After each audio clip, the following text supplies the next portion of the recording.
What if you were told North Korea actually won a World Cup, and 7 million people believed it? It sounds absurd, but there's a strange grain of truth here, with a massive catch. We're talking about a viral hoax during the 2014 Brazil World Cup, an event actually won by Germany. But to understand how the world got fooled, we have to travel back 44 years to an event that genuinely shook international football. The year is 1966, and England is hosting the global tournament. Virtually nobody knows anything about one of the qualified squads. North Korea, having played almost zero friendly matches and hailing from the planet's most isolated regime. They arrived right in the thick of the Cold War under the rule of Kim Il-sung, grandfather to the current leader. Kim personally handpicked the 22-man roster, consisting almost entirely of active-duty military personnel who were unmarried, a strict prerequisite for selection. Knowing they had nothing left to lose if the regime chose to abandon them overseas, they arrived with virtually no backing. In fact, a local Christian organization ended up hosting them, meaning these communist soldiers spent their tournament nights sleeping directly beneath a glowing crucifix, an experience they later admitted terrified them. Placed in a group alongside the Soviet Union, Chile, and two-time defending champion Italy, expectations were rock bottom. The Italians didn't even bother scouting them.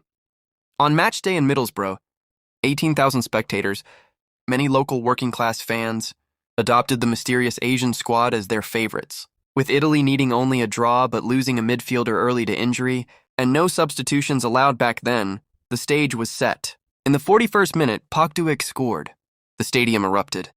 North Korea defended heroically for the remainder of the match, sealing a historic 1-0 upset that knocked Italy out of the tournament.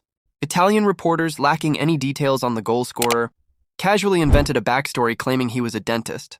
Though entirely false, the myth stuck worldwide and persists to this day. North Korea advanced as the first Asian nation to reach the quarterfinals, where they squared off against Portugal and the reigning Ballon d'Or winner, Eusébio, at Goodison Park in Liverpool. What happened next is still considered one of the greatest comebacks in World Cup history. North Korea's Pak Seong-jin scored before the match was even a minute old. By the 25th minute, they led 3-0. Portugal looked finished. Then Eusébio took over almost single-handedly. He pulled one back in the 27th minute with a powerful run and finish, then converted a penalty just before halftime to make it 3-2. In the second half, North Korean defenders resorted to fouling him just to slow him down. But it didn't work. He completed his hat trick in the 56th minute, then won and scored another penalty 3 minutes later to put Portugal ahead for the first time. Winger José Augusto sealed it with a 5th goal off a Eusébio assist. Final score, 5-3. Physically spent and non-professional, the North Korean soldiers simply ran out of stamina against the best player on earth. Yet the crowd sent them off with a standing ovation, having nearly toppled a legend. It took 44 years for North Korea to return to the global stage in 2010. Right away, something felt suspicious. Roughly 2,000 fans in identical outfits, waving synchronized North Korean flags, populated the stands despite ordinary North Korean citizens being legally barred from leaving the country. British commentators speculated live on air that something was off. They were right. It was later confirmed that China had recruited actors, pop stars and hired extras, handed them free tickets, and sent them to South Africa to perform as a passionate North Korean fan base. Since North Korea's own citizens could never obtain visas or afford the trip, even the tournament draw drew controversy. Former England manager Sven-Göran Eriksson later revealed that North Korean officials had approached him years earlier, asking him to help rig the group draw in their favor. He refused and was warned by a UK government contact never to visit the country. Placed into the so-called group of death with Brazil, Portugal, and the Ivory Coast, the narrative shifted before kickoff to their star striker, Jong Tae-se. Tears streamed down his face during the national anthem, even though he was raised in Japan by pro-North Korean parents and had never actually lived in the country he represented. He cried purely out of a profound sense of pride. Drama heightened when 4 squad members went missing before a match, sparking unconfirmed asylum rumors. After a respectable 2-1 defeat to Brazil, state TV broadcast the loss a day later, framing it as an honorable effort. But the subsequent match against Portugal was catastrophic. Down 4-0 by the 35th minute to Cristiano Ronaldo's squad, the domestic broadcast abruptly cut out. The final score was 7-0, but state media reported a more palatable 4-0 loss.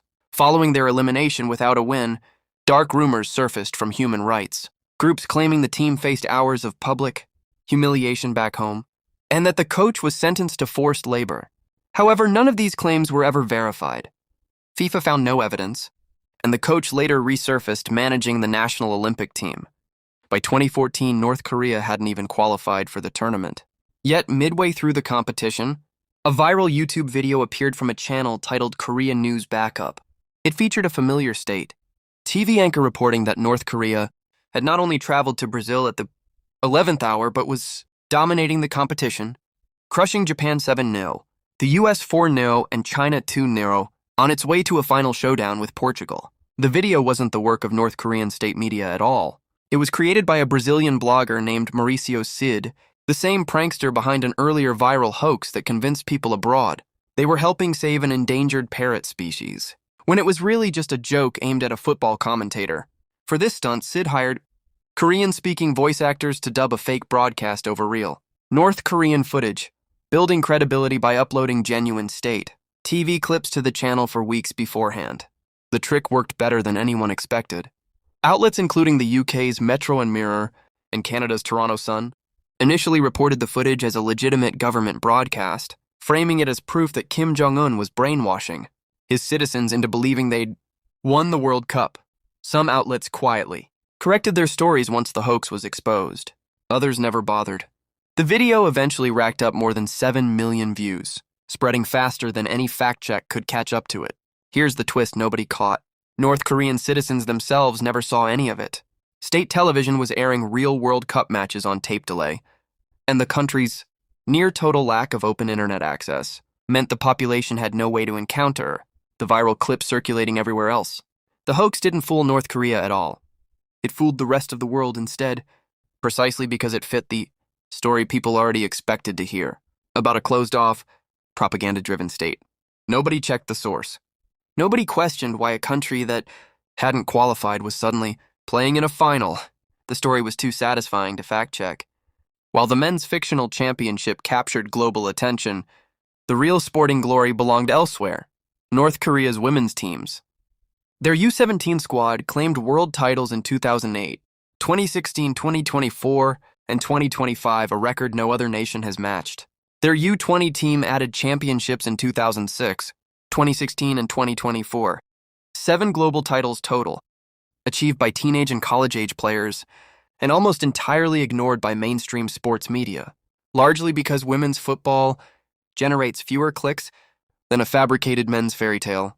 Did North Korea ever win a men's World Cup? Never. But in 1966, they won the hearts of English fans, coming within one legendary comeback of the semifinals. In 2010, they captured the world's attention again. Fake fans, rigged draw rumors and all. And in 2014, they achieved something no team ever had, winning a World Cup. Entirely within the imaginations of millions who never bothered to check the facts. Pak Duik remains a legendary dentist in global folklore, a job he never actually held.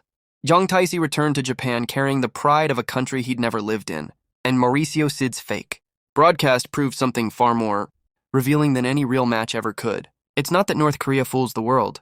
It's that the world is often more than willing to fool itself. As long as the story confirms what it already wants to believe,